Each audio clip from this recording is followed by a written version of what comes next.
मुफरदात मुस्तालिया हुरूफ मुस्तालिया का मजमूआ क्या है, ठीक है, ये आज हम पढ़ेंगे।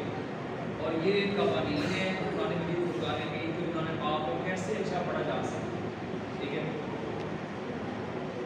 हुरूफ मुफरदात का मतलब होता है इलेहदा पढ़ना, अकेले अकेले पढ़ना, जिसमें अलिफ बा ता हा जीम, ये इलेहदा हम इसको पढ़ते हैं। क्या पढ़ते हैं? क्या पढ़ते हैं?